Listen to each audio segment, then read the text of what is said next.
ఇలాంటి నేరస్తుడు సభ్య సమాజంలో జీవించడానికి అనర్హుడు. వీడి కోసం కోర్టు వారు తమ విలువైన సమయాన్ని వృధా చేయకుండా ముద్దాయికి కఠిన శిక్ష విధించాల్సిందిగా కోరుతున్నాం. I object your honour. ఏందిరా నువ్వు కోరేది? ఆయన కన్ఫర్మ్ చేసేదే.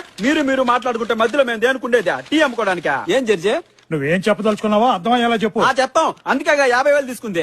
ఇంతకి నా క్లయింట్ మీద ఉన్న ఆరోపణలు ఏంటో? చిల్లర దొంగతనాలు, బ్యాంకు రాబరీలు చేసావా? చేయలేదు రాజా. చేయలేదంటున్నాడుగా. ఓకే, చేశాడు అనుకుందాం. ఆ మాత్రం దానికి ఉరి శిక్ష చేస్తారా మీరు? నెక్స్ట్. జడ్జి గారు ఉరి అనే మాట అనలేదయ్యా. నేను అనిపిస్తాగా. ఏం కాదు, ఉండండి. నెక్స్ట్. బాంబ్ బ్లాస్ట్లు. ఇన్ని చేసినోడికి బాంబ్ బ్లాస్ట్ ఒక లెక్క. ఆ మాత్రం దానికి ఉరి చేస్తారండి మీరు? దేవుడా.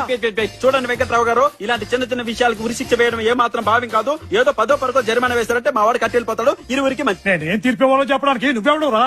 లేకపోతే నువ్వు ఇచ్చే తీర్పుకి పడి పోసేసుకుంటామనుకున్నావా?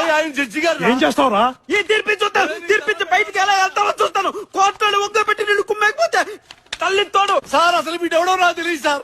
సాక్ష్యాధారాలు పరిశీలించిన మీదట ముద్దాయికి ఉరి శిక్ష విధించడమైనది. అయిపోయాడు.